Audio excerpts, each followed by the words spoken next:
So, welcome to the video looking at psychology of politics and voting, trying to use psychological theories and research to explain the whole voting process and why people assign themselves to either the left or the right along the political continuum.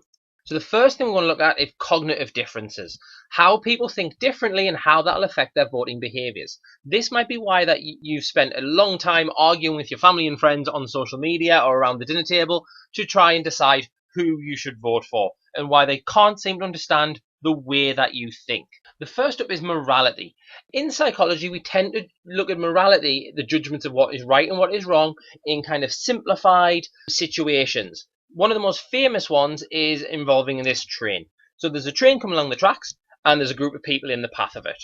You've got a switch that will change the train down this other track, directing it away from the people. But on the other side of the tracks is an individual, one person. If you flip the switch, the train will hit them, saving the group.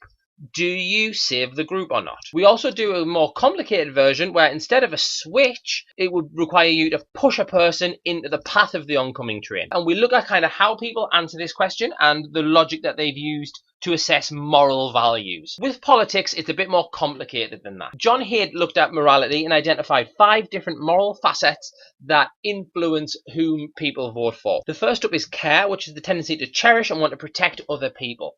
This is followed by fairness or proportionality, which is the belief that people should be treated the same and justice should be given according to a shared set of rules or beliefs. Thirdly, we've got loyalty, and that's loyalty to kind of society, to your family, to groups that you belong to, and it ties closely with the respect for authority, which is another moral decision.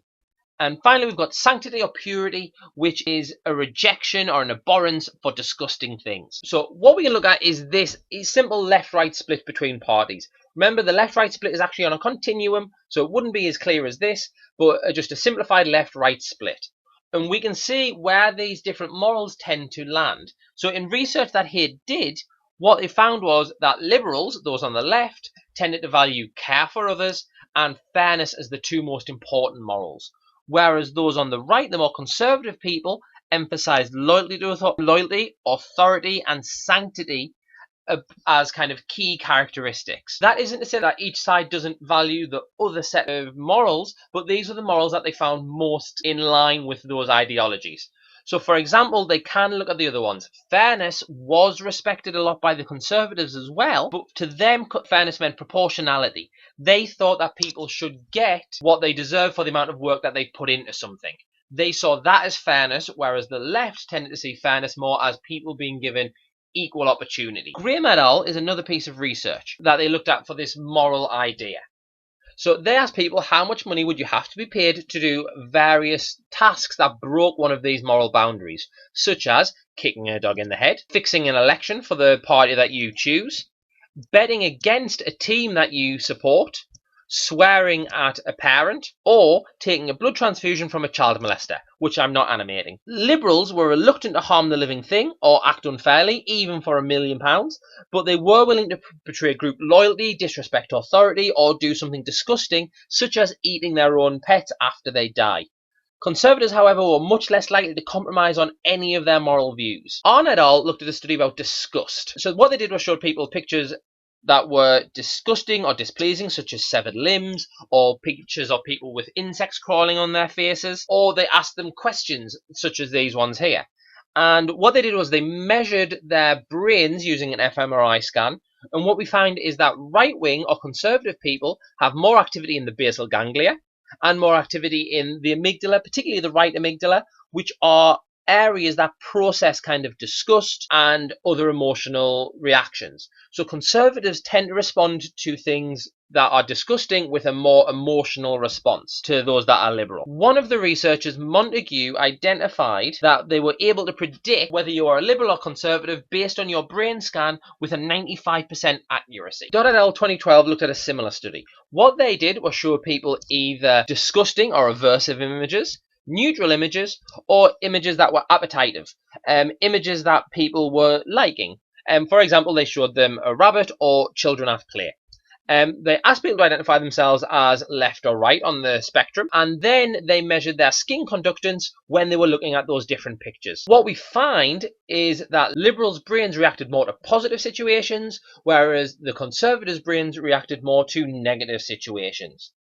However, with all research like this, there is a problem with cause and effect, as these are just relationships. Oxley et al. Looked at a similar study about anxiety and threat response. What they did was expose people to a loud bang. Those who responded less, who didn't show anxiety so much to the noise, were more likely to be liberal and in favour of things like foreign aid, liberal immigration policies, pacifism and gun control, whereas those who responded more dramatically physically to the noise were more likely to be conservative. This threat and anxiety pattern is something that we see in other studies as well, or in other measurements that we've done. So following 9/11, there was an increase in conservatism in America. People had a heightened sense of anxiety, and that pushed their ideas or their ideologies to be more conservative, more towards the right wing. Napier in 2017 did a similar study. What they did was they asked conservatives to imagine that they had the superpower of invulnerability, that they were unable to be harmed. And what they measured was that actually their viewpoints became more liberal when they were in this kind of mindset. Personality is another set of traits or characteristics which is a relationship with how people vote. This is also a type of cognitive process, but personality is often sectioned off into its own area of research in psychology, so I'm going to look at it in that terms. So right-wing authoritarianism is the most famous case of how personality might influence voting behaviour. This is the type of personality which sees high submission to authority, high aggression towards people that they see as being different or deviant, and high levels of conventionalism. This is often tied to the right wing because these behaviours are being linked to right wing ideas and conservatism, whereas we've yet to find any sort of relationship with left wing ideas and an authoritarian personality. One of the most famous theories of personality is the Big Five theory, or it's sometimes called the ocean theory, because of the 5 parts that make it up and their initials. So there are 5 different factors that influence your personality. Openness to experience, which is the tendency to try new things and accept new ways of thinking. And it's the general appreciation of kind of new experiences and adventure. Conscientiousness, which is about impulse control, self-discipline, and maintaining your goal-directed behavior. Extroversion, which is the tendency to seek new stimulus. People who are extroverted tend to be louder, more outgoing, more active, and things like that. Agreeableness, which is pro-social and communal orientation, a focus on kind of social harmony with other people. And neuroticism, which is linked to things like anxiety, anger, and other negative emotions, particularly anxiety being the main one. Again, we look at a left-right split, and we see that liberals tend to score higher in openness, and conservatives tend to score higher in conscientiousness. Extroversion tends to have little impact on your political ideology, and agreeableness and neuroticism depend more on whether we're talking about social or economic conservatism. An example from 2010, Gerber found left agreeableness might be associated with helping the disadvantaged, whereas right agreeableness might focus more on keeping social harmony. Neuroticism, or rather its opposite, which is emotional stability, is seen in the left as being comfortable with social change and in the right with being comfortable with economic risk. This shows the specific breakdown from the 2015 UK election, and you can see how the voters of different parties lined up with these different personality variables. So all of these cognitive and personality variables have some basis somewhere, and for that in psychology we often look at brain differences. Again though, however, there may be problems with cause and effect, as a lot of these things are just a correlation or just a relationship. Liberals have been found to have more activity in the anterior cingulate cortex, which is responsible for weighing decisions, spotting errors in thinking, assessing relevance in information, and spotting patterns. We see abnormalities in this area, for example, in people with paranoid schizophrenia. So they spot correlations and patterns and trends where really there aren't any, and it causes paranoid schizophrenia. Amodio identifies liberals as more responsive to complexity, ambiguity, and novelty because of these differences in the anterior cingulate cortex. Kanai, however, found a relationship between the activity of the right amygdala and conservatism.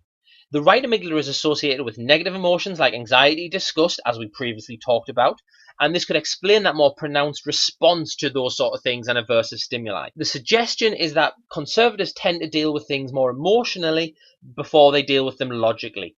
All of this, however, is just a correlation, and there are problems with cause and effect once again. Bias is a big thing that might influence the elections. Antonakis and Dalgas looked at how well children could predict the outcomes of an election. What they got was a group of Swiss children, and they asked them who would they prefer to captain their boat on a difficult journey.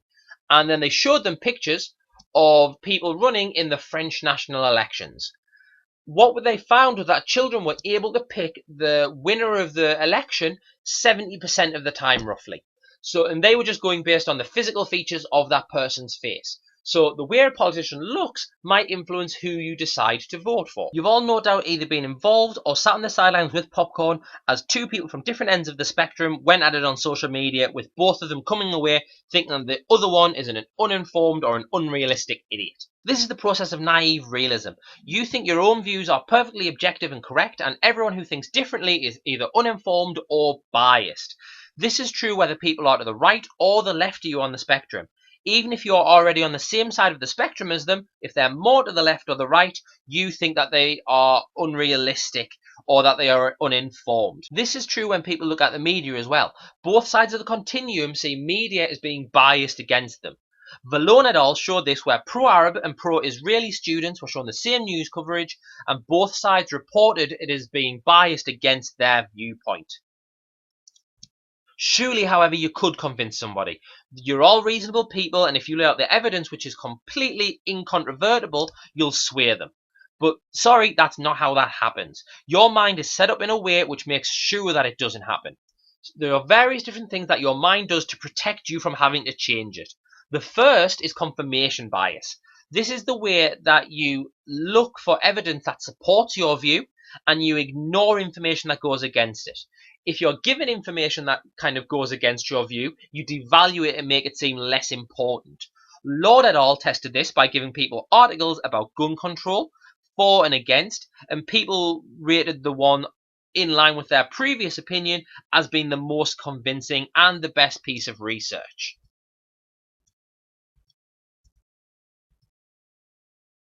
But maybe you could point out this bias. Sorry, again, doesn't work. Cronin did research and showed that people will see themselves as being less biased than other people, even when you point out the fact that people suffer very heavily from bias. Justin et al. In 2015 demonstrated a more extreme version of this called flying from facts. When you give people facts that disagree with their point of view, what they do is they change the argument into being a one about morals or beliefs, so that suddenly the facts aren't important because you can't challenge their morals or their beliefs. Finally, we've got cognitive dissonance. Cognitive dissonance is the idea that you find it hard to hold two contradictory beliefs about the same thing, or hold a belief and show a contradictory behavior. So we've tested this a lot in psychology in labs. Davison-Jones and Glass in 1964 demonstrated that people were likely to change their opinions of someone who they had been made to insult. Since they insulted them, they figured that there must be a reason for doing that, and so that they decided that they liked them less or they had less positive qualities. Zimbardo also famously did this by getting people to eat grasshoppers. The people were either paid for eating the grasshopper or not paid. Those who were not paid for eating the grasshopper rated it as being more tasty and said that they would happily eat another one. This is because they had to come up with some reason why they had done this kind of disgusting behavior. And so what they did was they decided that it had tasted nice. So how does this exactly relate to politics? Let's say there's a politician who you agree with on some policies but not others. You have decided that you are going to vote for them, and so what you do is you move the rest of your ideas to be in line with theirs. You would feel bad about voting for them if you didn't agree with their policies and their ideas. So what you do is you become an even stronger proponent of their policies or of them individually, so that your behaviors are in line with your beliefs. So in conclusion, those on the right and the left think differently to each other, have different brain structures, and are resistant to you trying to change their mind on social media. So you're probably just easier off saving your breath, sitting back and turning up to vote.